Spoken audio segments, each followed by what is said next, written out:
Good morning, everyone. My name is Emmanuel van Houdenhoven. I am the sales and recruitment manager at Undutchables recruitment agency. Thank you for joining us this morning for our expert talk on the future of internationals in the Netherlands. I have many experts to, I don't think I ever had as many experts to introduce to you as this morning. But as most of you know, at the heart of Undutchables' mission are our international candidates and companies and clients. And from a candidate's perspective, we've noticed that the Netherlands have always been regarded as a land of employment opportunity, even from a strict European perspective. And lately, with the new 30% rules and the results and last November's election, we've noticed an unrest in the international community at large in the Netherlands. And coincidentally, about a year ago, I think it was in February 2023, we were contacted by Nuffic to participate to their research study on staying after graduation, why international students decide to make the Netherlands their new home. And today, I am delighted to welcome two Nuffic representatives, Brechtje Wijzenberg, who's the Senior Policy Officer for Knowledge, Strategy and Innovation, and a colleague and researcher, Reis Ibema. They will present their findings and also maybe give us a fresh look into international employees' expectations while onboarding in the Netherlands. And for those of you who are not familiar with Nuffic yet, this is since 1952, the Dutch organization for internationalization of in education. And Nuffic HQ, coincidentally, is across the street from the Hague branch of Undutchables in the city center of The Hague, but they also have an additional 10 offices in the world. Nuffic will come as a second presenter for this, but initially we'll start with the NPE, or maybe better known as the Netherlands Point of Entry, the executive body of the Dutch Ministry of Economic Affairs and Climate Policy. The NPE is the one-stop shop for international entrepreneurs who wish to enter the Dutch startup ecosystem. And they provide, for example, legal, financial, and immigration information with a particular focus on resident permits for essential startup personnel. And today, the ENP is represented by Tessa Speck and Marijke Hartgers, both advisors, digital acquisition, international talent, and startups. And Tessa will present the mission of the NPE to start with, and also take a look at the recent political developments, among other things with the new outline agreement, in Dutch, Hoofdlijnakkoord, of the new coalition, and what it may mean for international talent in the Netherlands in the future. Tessa? Yeah, thank you, Emmanuelle, for the introduction. I'm Tessa Speck. As Emmanuelle already explained, I work for the Netherlands Point of Entry, and we're part of the Dutch Enterprise Agency. It's called RVO in Dutch. And as Emmanuelle already told, our program is assigned by the Ministry of Economic Affairs. And today I would like to tell you a bit more about our work, our network partners that we work with, and a short explanation on how we see the current political developments with regard to international talent. And actually, Kirsten, who's working for Undutchables, yes, the slides can be shared. That's perfect. Thank you. I hope you can all see my presentation. We can go to the second slide because I would like to shortly explain what our team is doing. So we're a small team of 5 advisors. So Marijke and I are present today, and our focus is on the talent attraction and retention in the Netherlands. And by talent, we mean the entrepreneurs, so mostly startup entrepreneurs, and also the highly skilled migrants. From outside the EU, because they can use the different visa schemes that we can advise on. And to reach our target group, we attend international events during the year. We give presentations at international universities to inform almost graduates about their career opportunities in the Netherlands.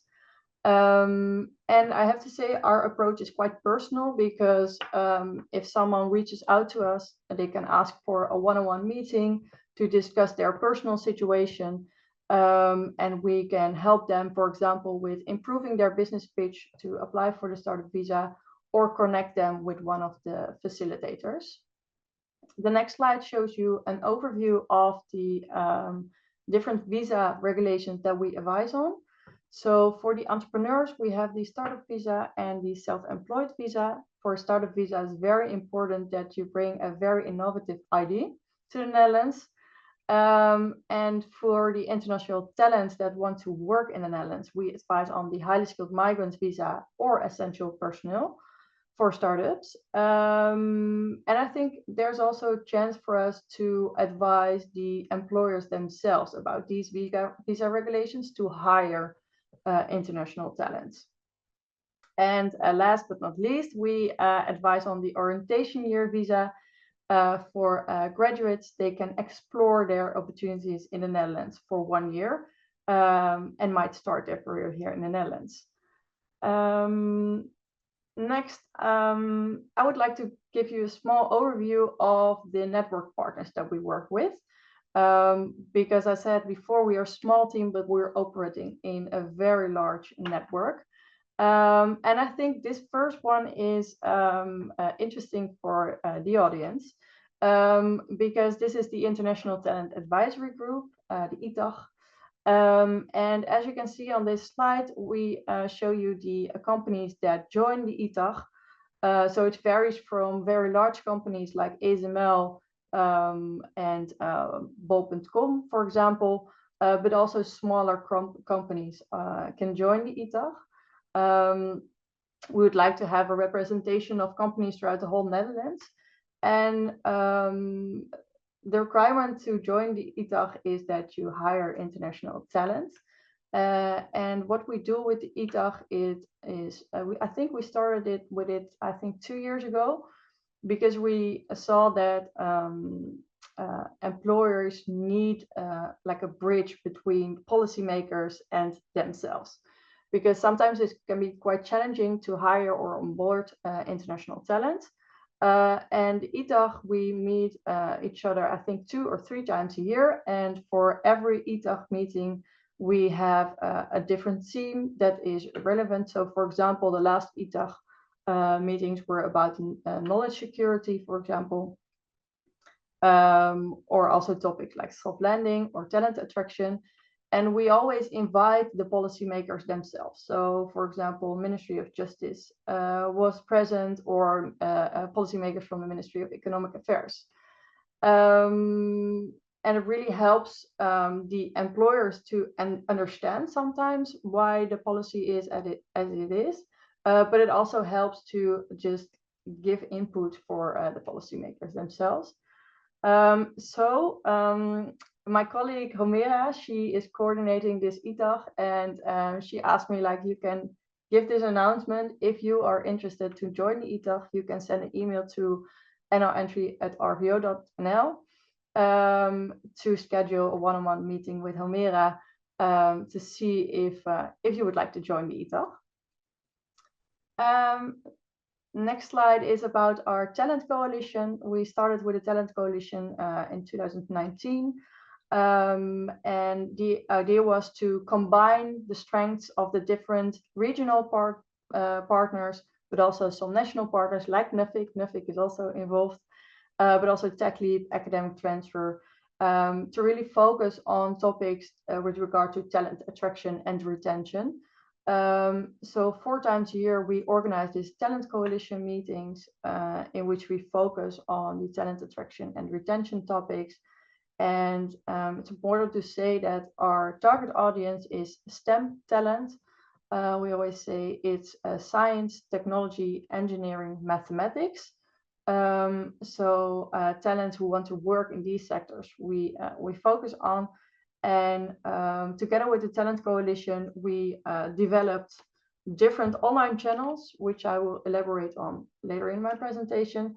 For now, our focus will be on the different sectors that are defined by the National Technology Strategy.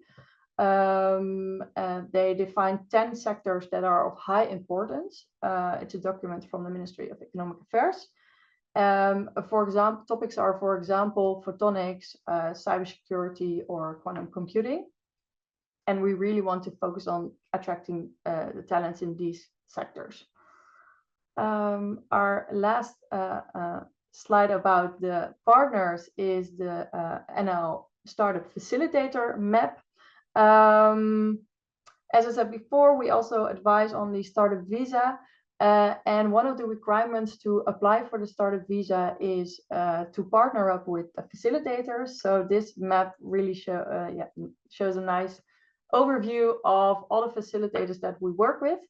It's a huge network throughout the whole Netherlands. And once a startup founder reaches out to us with some questions about the visa, for example, we can also guide them or connect them to the right facilitator. For example, if someone works in the water sector, we for example, say that you can go to Leeuwarden because there's the water campus, for example. So we definitely look at the personal business plan, the idea, and then connect them to the right partners in the Netherlands. And our team is really focusing on the guidance to discover NL. So as I mentioned before, we developed several online channels in collaboration with the Talent Coalition. So one of the examples is the Welcome to NL website. We've launched the Welcome to NL website in December 2021. So it's already almost up and running for 3 years. And the website provides information for every stage in the customer journey that an international faces. So we provide information. So for the awareness phase, we provide information about the different sectors that you can work in the Netherlands, also about work-life balance or the workplace culture. If you've decided like, okay, I would like to start a career in the Netherlands, they can also go to the job platform that is present at our website to search for a job.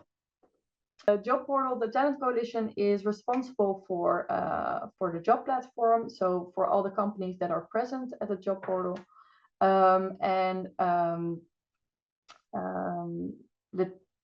The requirement to show the vacancies on the job portal is that you have international vacancies, so English-speaking vacancies.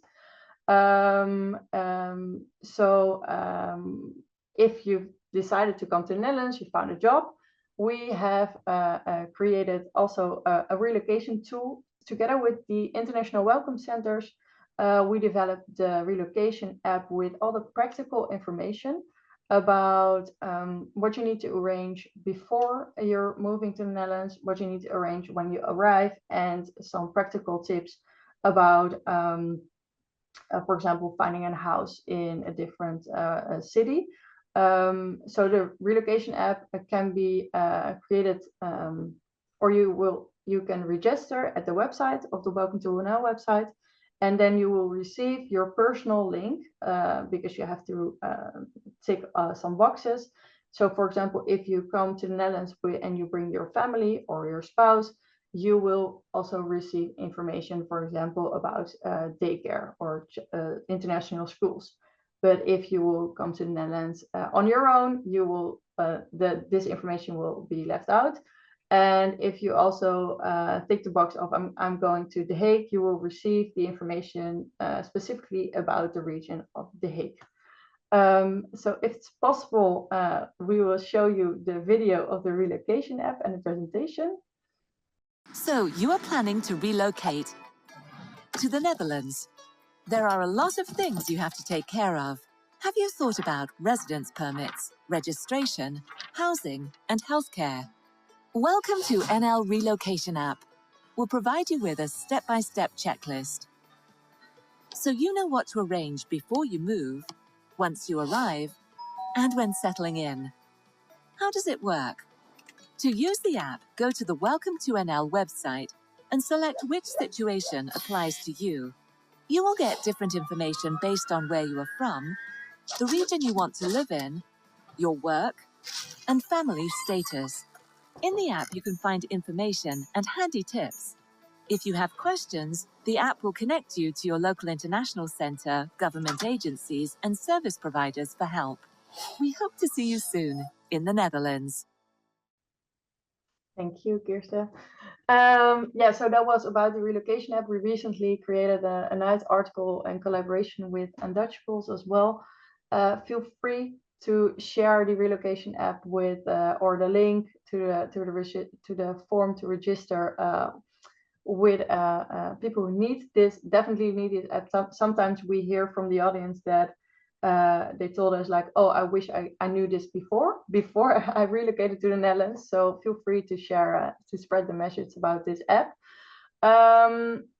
And then I come to the final phase of my presentation.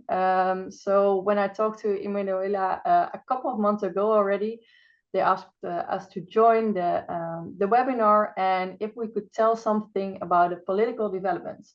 So by the time we didn't have a new idea about if they were going to succeed to manage to get to come to an agreement. But Emanuela asked me like, okay, maybe you can try to keep up the positive vibes with regard to talent attraction. So thanks for this assignment, Emanuela, but I will try to do this. And last week, I also spoke to one of my colleagues at the Ministry of Economic Affairs to get the latest update about the implication of the Hoofdlijnen Accord. I will call it coalition agreement. To set the expectations, I have to be honest that I think I can't tell you any new information because we definitely have to wait for the new cabinet. They're almost there. And they need to work with the coalition agreement. But I think it's good today to highlight the information that affects the Dutch ecosystem and talent attraction.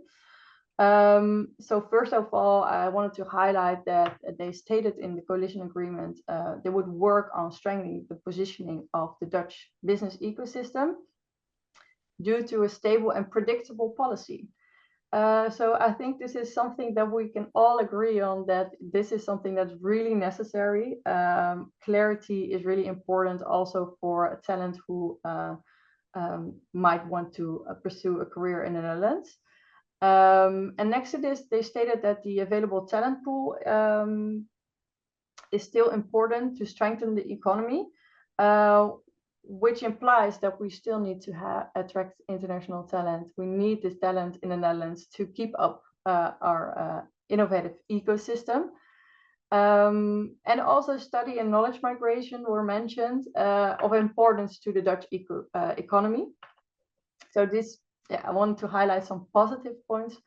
But I also discussed with my colleague from Economic Affairs that, for example, the startup ecosystem is not mentioned in the coalition agreement, but we do know that they allocate 1 million euros to InvestNL, which is indirectly a boost for the innovation in the Netherlands. And I think they also mentioned on top of that being a strong competitor to other countries is one of the things that is still very important. So they really want to work on the Dutch business ecosystem. It was also stated that the requirements of the highly skilled migrant visa will be adjusted, but it doesn't say what they are going to do with this. So I can't tell you anything new or give you some clarity on this point yet.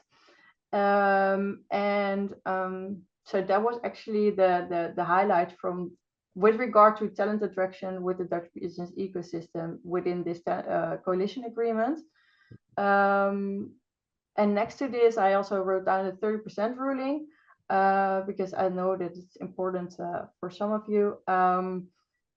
It's being evaluated right now. I asked for a new update this week. And they told me that they are working on the reports. They're finalizing the report and will send it. Well, the expectation is that they will send it in the coming weeks to the House of the Representatives. So that's the latest update that I have right now. So we don't really know what's going to happen after this, but we know that they started this evaluation a couple months ago already. And we're really waiting for this report. Yeah, so unfortunately, I don't have any new information, I think, also not based on the timings. So we really have to wait what are we going to do with the coalition agreement. So Emanuela, I hope I succeeded in keeping up the good vibes a bit. It's a bit boring to say we have to wait. But to end with a positive note, I think it's important that talent is mentioned in the coalition agreement and working on a strong economic position with regard to other countries. So I think we definitely will continue our work with positioning the Netherlands as an attractive country to start your future career. Definitely. Thank you, Tessa. Yeah, you're welcome. Stability is key, right? Yes. And, yes. particularly in a world where a lot of things are changing, even in our neighboring countries at the moment. So it's definitely important to give a strong signal about the fact that, yes, we do want to attract international talent still. And we do need international talent as well in the Netherlands. We actually have a question from Arman stating that he's an international student in the Netherlands who will graduate in June 2024, so this month. Congratulations to you, Arman. But I still do not know which one I can pursue, startup or self-employed visa. What is the difference and what are the requirements to be eligible for either or? I think this is a perfect question. We get these questions while we are doing this 101 meetings. So I think we definitely have to schedule a meeting with you to elaborate on this. But the main difference is startup visa. The innovative part is key to apply for the startup visa. If it's not an innovative idea, you can't apply for this visa. And the difference between the two is also the way they look at the visa, so they evaluate it. So you have a scoring system with the self-employed visa. It needs to, with a self-employed visa, you need to contribute something to the Dutch ecosystem, to the Dutch economy, but the relevance of innovation is less than with the startup visa. But definitely reach out to us, send an email to noentry@rvo.nl, and we can schedule a meeting to elaborate on this. Yeah. Marijke, maybe could I ask you to put the email address in there, because there's a couple of questions about how to schedule one meeting with your team. And, I'm already typing it. I will do that. Thank you. Thanks, Mike. And also, Barton is asking in the job hunting whether we would advise either or Undutchables are welcome to the NL website. Of course, in the war on talent and as far as international talent attraction and retention to the Netherlands is concerned, we are all working as partners, and so not one is exclusive of the other. And we are all partners here in this with Nuffic and with the Netherlands point of entry. Our focus in terms of qualifications is slightly different as well. So I think it will depend also on the type of job that you're looking for. As Tessa mentioned, there is a focus on STEM profiles. And with Undutchables, we are more focused on office jobs in general, as far as they can be generic. And so it's complementary. And the one thing that comes back is the information. When you prepare to stay in the Netherlands for possibly a long time, then you need as much information as possible. And so the information from Welcome to NL website, from the NPE, or from us, or from other organizations, it's all good and should definitely be consulted, all of them. Yeah. Don't you agree, Tessa? Yes, I definitely agree to this. Yeah, we definitely partner up on this topic. That's why I also mentioned that we just launched an article. We published an article in collaboration with Undutchables to promote the relocation app. And of course, Nuffic is involved in the Talent Coalition. So we definitely partner up to spread the word about the Netherlands. Yeah.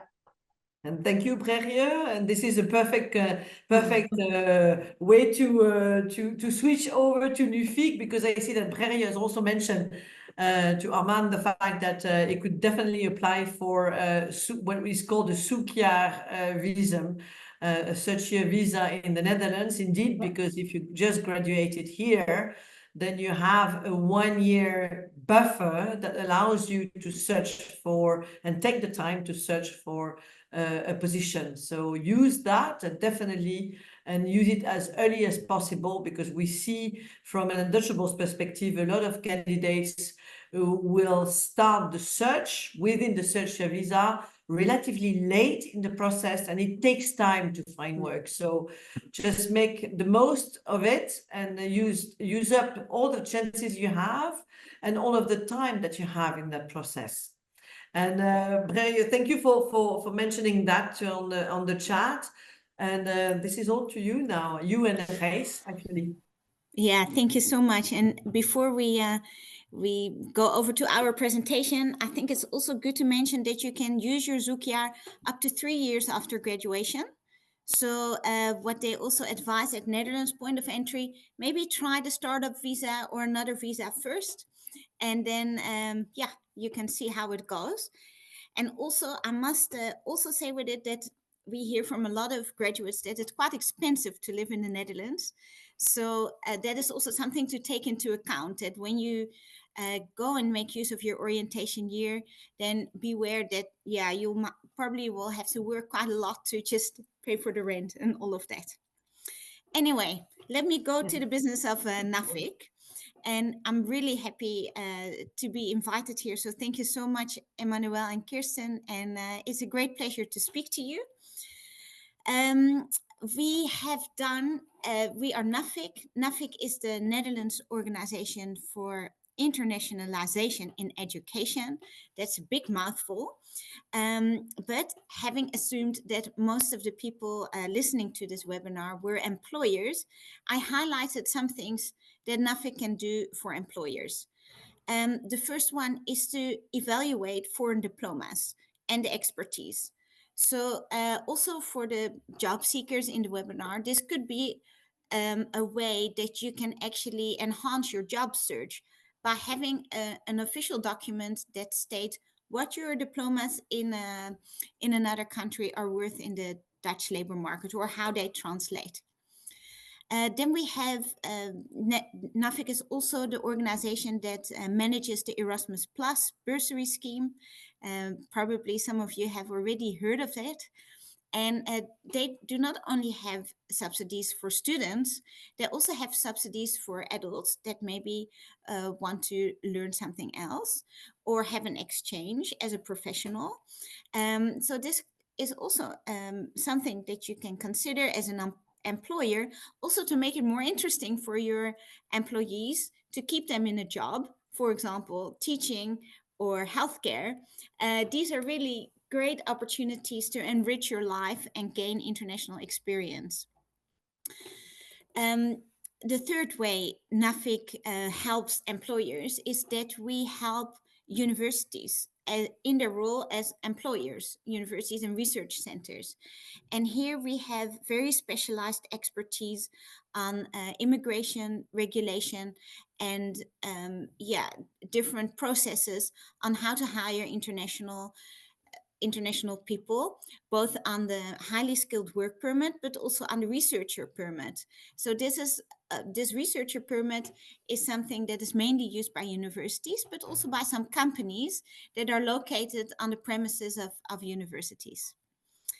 And then, which is also a nice bridge towards our research that Gijs will present to you, is that we really look into how we can help international students that have graduated in the Netherlands to enter the Dutch labor market. Now, for the moment, we mainly do this by research and by providing data, but we would like to, in the future, also do more to facilitate this process. And then I would like to hand over the floor to my colleague Gijs, who has been one of the researchers putting together this research report onto why internationals stay in the Netherlands after graduation. Yes, thank you, Brechtje. So my name is Gijs Ibema. I'm a researcher at Nuffic. So last year we did a research called Staying After Graduation, where we looked at international students in the Netherlands and what happens to them after they graduate. So what we know from previous research is that 5 years after graduation, 25% of the international students still live in the Netherlands. But what we didn't know yet is, what makes them stay or what makes them leave. So that's what we wanted to investigate in this research. And of course, if we know what makes them stay or what makes them leave, we can give insights to policymakers to improve the stay rate of international graduates. So what we did for this research was we had a mixed methods research where we interviewed 26 people. They were experts on this field of international students and international alumni. But we also spoke with alumni themselves and with students who were about to graduate to talk about what they expected from the period after graduation. And besides that, we also distributed a survey amongst international alumni and students. And these were alumni who either stayed in the Netherlands or left the Netherlands. So we have insights from both sides of this group. We looked at universities of applied sciences and research universities, master and bachelor students or alumni, and also from European and outside, and alumni and students outside of Europe. So we have a very mixed group of respondents as well. So the first research question was which factors influence the decision of international students to stay in the Netherlands or to leave after graduation. And the reasons to stay, first, very important, were the professional factors. So 8 out of 10 alumni stayed because of career opportunities and the work-life balance in the Netherlands. And the work-life balance was especially important for alumni from outside of the European Economic Area, and also from graduates that finished a technical field of study. Also, other professional factors were mentioned by alumni, such as the general economic stability of the Netherlands, salary, career development, and work environment. They rate the work environment in the Netherlands. For example, they said it's more egalitarian, and they enjoyed the work environment in the Netherlands because of this. Other factors were societal factors, such as the quality of life in the Netherlands, safety, personal freedom, and the international environment. So a lot of international companies in the Netherlands, but also a lot of people who speak English, which is very helpful for international alumni who don't speak Dutch yet. And there were also, of course, personal factors to stay in the Netherlands, such as that they have a partner in the Netherlands, or that they have a social network of friends, which makes them stay in the Netherlands. We also asked alumni who left why they left, and half of them left because they didn't find suitable work.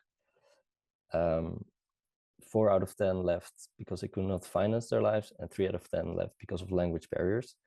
And these are all kind of related, of course. Yeah, if you don't speak Dutch, it's harder to find a job, which we also found in our research.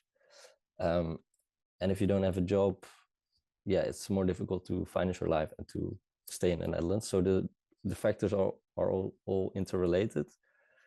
Especially for leavers from outside of the European Economic Area, not finding a suitable job was more important, and not being able to finance their life was more important as a reason to leave. Yeah, than for leavers from Europe. Also, societal factors play a role, such as yeah, as we all know, there's problems in housing in the Netherlands.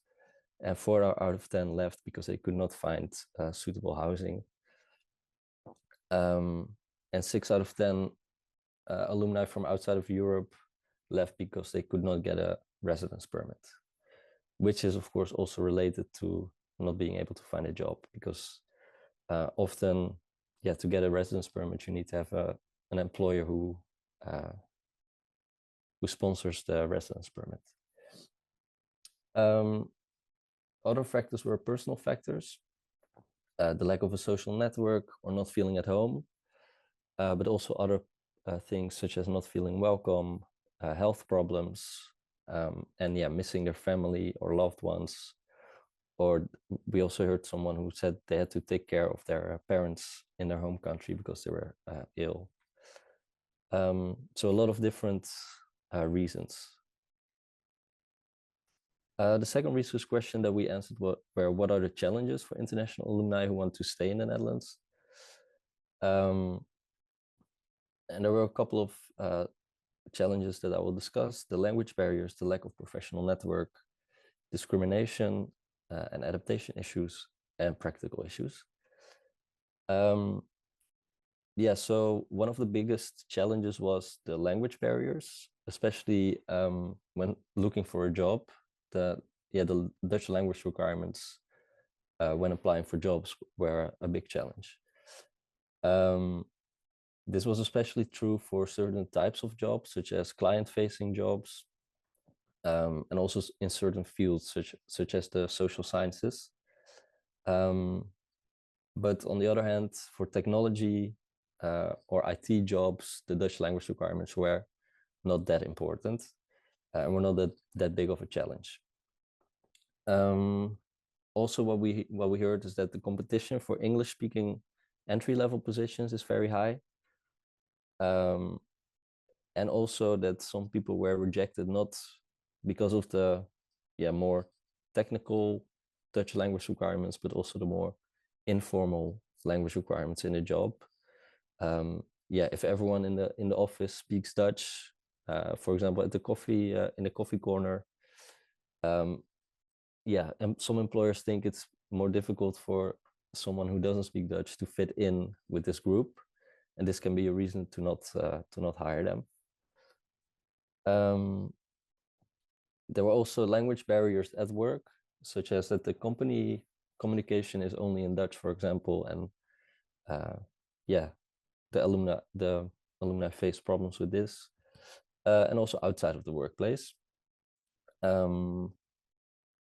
Also, we talked with them about learning Dutch, the Dutch language, and they also had some problems or challenges with this, because sometimes they think the language courses are too expensive.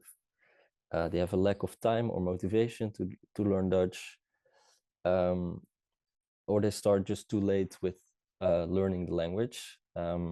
Sometimes they make the decision to stay in the Netherlands quite late in their studies, so they don't start on time with learning Dutch to be able to speak it, to be able to be hired for a Dutch language job.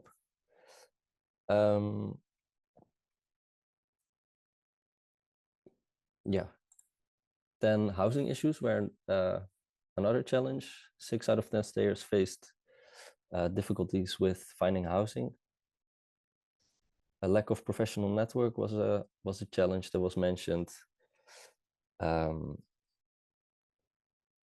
a lack of a social network as well, and discrimination. So 3 out of 10, which is quite a big number, experienced discrimination at work or during a job interview, and 2 out of 10 experienced discrimination in daily life. Also, some had difficulties with adapting to the Dutch culture. So then we asked them also, okay, what can help you with entering the Dutch labor market?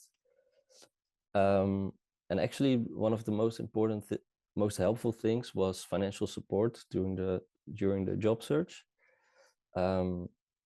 Actually, 40% of international alumni have financial difficulties after graduation. So this is a big problem, and financial support can really help to alleviate the stress of the job searching process.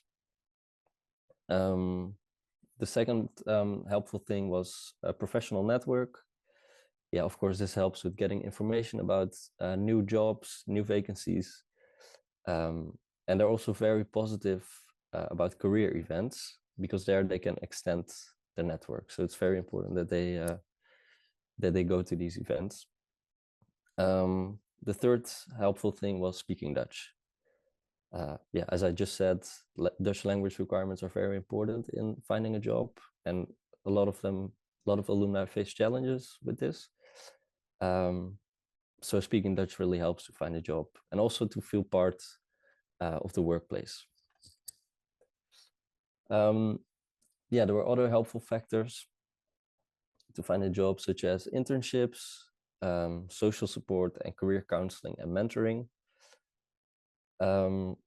Especially internships. We heard this is very helpful to build new skills, but also to discover their professional interests, and to develop towards their desired career direction. And then the fourth research question: what can help international alumni to feel at home in the Netherlands? Actually, the most helpful thing in feeling at home was a pleasant work environment.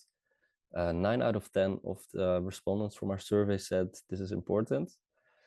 And they also gave a lot of examples of what companies can do to help create a more pleasant work environment for internationals.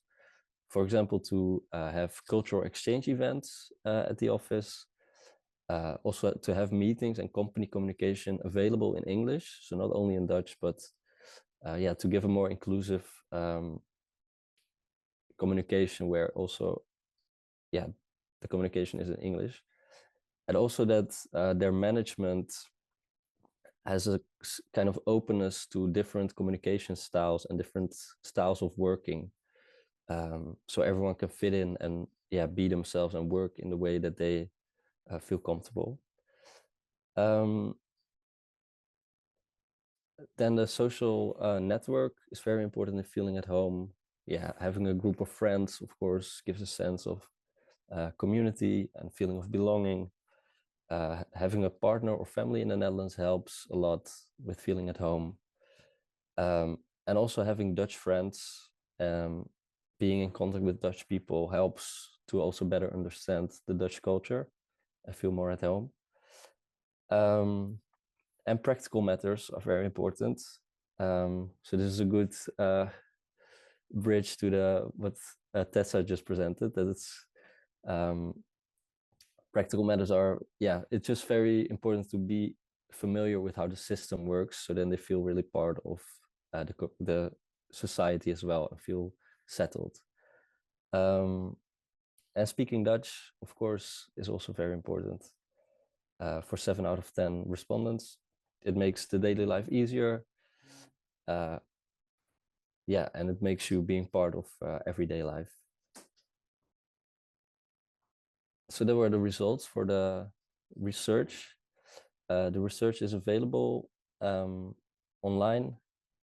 We published it last year in I think December. I think it's good if we can share it with everyone who's here. And then I give the word to Brechtje again. Thank you so much.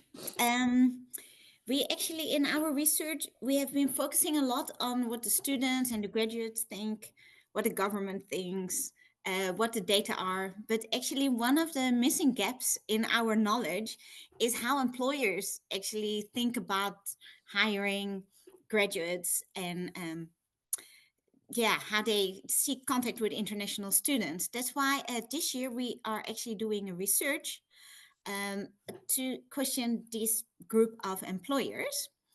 And to start, okay, I don't know if you can, everybody hopefully see that. Yeah, I see people nodding, that's great. To actually get an idea of what you think, we also would like to ask you 2 questions that you can fill in. If everything went well, you can see this poll now in your screen. And I'm really curious to see what you think, how you see, for example, the first question: what does an international employee add versus a local person? So that will be very interesting to get a little idea of what you think. And also the second question is, what for you is the main obstacle in hiring international? Would it be the admin? Would it be the language? Is it like maybe a lack of job related skills? Maybe the person doesn't have the right, hard skills, so to say. Or is it more that it's about the soft skill, for example, communication? Can somebody work together with others? Those things. And I can see already people are filling in a lot of language, admin. It's very interesting. I'll give you a little bit more time to fill in this poll.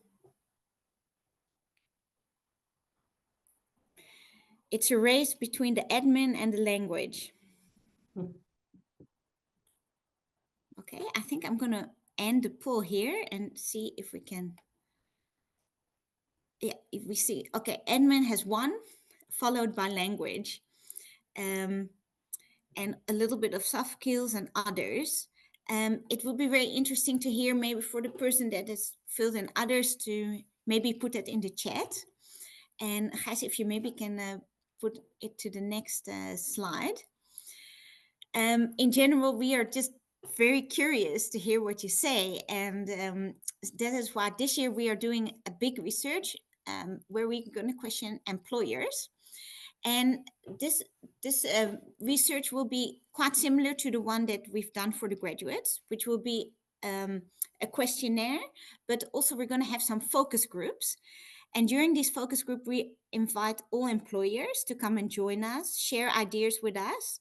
And you can see here the dates and the locations of these focus groups. And I also put my email address there. If you would like to participate, you would be very welcome if you employ people. And this will be also a chance for you to put your ideas and put your input in our research report. And we actually see that our reports get picked up quite a lot by legislators. So for example, there's a law in Parliament now, and our research, even this research that Gijs has done last year, gets quoted a lot.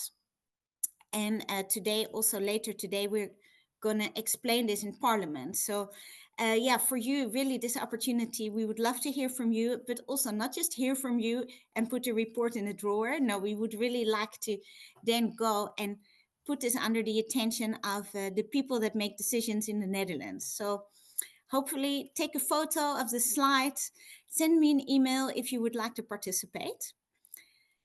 And that was actually the end of our presentation. And I also invite all of you to please send your questions, maybe, put them in the Q&A. I saw one open question, which will probably be more relevant for Tessa, about the taxes on the Welcome to NL site.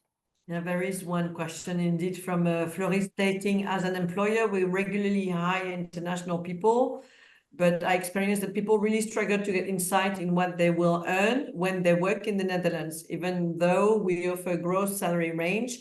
Is this something that is worth exploring for the Welcome to NL website? Marijke has already sent a short answer, but maybe you want to react as well? So I think Marijke also mentioned that we do have some information about the tax systems at the Welcome to NL website. But it's, if I understand the question correctly, then it's more like, what are you going to earn and how's the cost of living, right? How can you spend the money well in the Netherlands? I think it may also be related to the gross versus netto salary.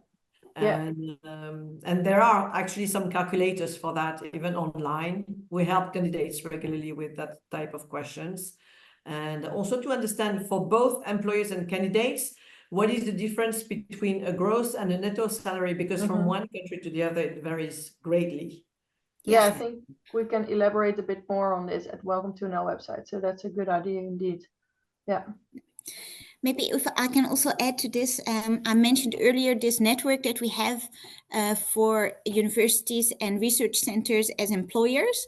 And here also we, on demand, we have started paying much more attention to the cost of living, which is especially relevant for researchers because their salaries are quite low and expectations can be quite high. So this is important to communicate as well. And I also saw another question on the Q&A, which was about the level of Dutch. What is the required level of Dutch for people that come to the labor market? We don't know. We would like to investigate this in the research that we're doing this year. But what we do hear from our network is that more and more employers are asking job seekers to show that they have a willingness to learn Dutch and that they have a willingness to learn about Dutch culture. And I think there's quite a big understanding towards that internationals do not speak English yet, but this willingness is very important. And I think it's also important for job seekers to communicate this. And if all the plans of the government will now continue, whereby international students have to learn Dutch, I think this will also, make a difference in the job search. Yeah, I totally agree, Bregier. And we see that also on our side, on the as a recruitment agency. Actually, there's a willingness that is being required by Dutch companies hiring, or even international companies hiring international talent in the Netherlands. It's kind of expected that if you are here to stay on the long term, you will want to learn Dutch, which is kind of a given, really. But also what we see at the moment has been really a trend since the COVID years is that a lot of companies will also give the tools to the employees and the new hires to learn Dutch. And very often, at least from our clients' perspective, if you do need to learn Dutch, not necessarily for intricately for your job, but for more exactly what Reis was talking about. You are around the coffee machine and most of your colleagues at this point are still Dutch. So the language, the corporate language may be English, for example, but the actual language around the coffee machine and at the lunch table may be Dutch predominantly. And so it's finer also, it's nicer also for the international hire to be able to communicate with colleagues and integrate the team also. So that's something that is both, the willingness is both from the candidate side and from the employer side, I think, at this point, which is great, which is exactly what you want. There's been a lot of reactions as well on the Q&A. Floris is mentioning the fact that he's doing a pro forma pay slip, but I think for most people it's really more about understanding approximately how much they will have in their wallet to spend in the Netherlands indeed, versus what you were mentioning about the cost of living, the average cost in a particular city for renting an apartment, for example, or for buying food and groceries. So, and that we all have, I think, a really good role in informing candidates and even employers, international employers in the Netherlands. I don't see any more. And for the level of Dutch, if you go from the Undutchables website, I mean, all our vacancies, for example, like I think Tessa mentioned on the talent portal, all the vacancies are in English. So that's already a presumption of English being there for the vacancies. And then depending on each employer, then some of the employers may require a modicum of Dutch, sometimes just being able to have a conversation in Dutch. But you do have English-based employers in the Netherlands. And that's also why Undutchables is there, to be honest. Thank you, Marijke, for sharing the living in the Netherlands taxes as well. I don't know whether any of you want to add anything or complete one of the questions that I may have missed there. I think it's all been answered. If not, don't hesitate to reach out to either Tessa or Bregje and myself, and so that we can answer you specifically with your questions. And I think I see that it's a Dutch webinar. We are perfectly on time. It's 10:58. And I just have the time to thank you all for participating, but above all, our experts to share the insights and reassure, hopefully, our participants and about the fact that, yes, international talent is still in the order in the Netherlands. And we're all working towards attracting new international talent. So thank you all. And thank you for participating, Tessa, Bregje, Marijke, Gijs, and we see you soon again.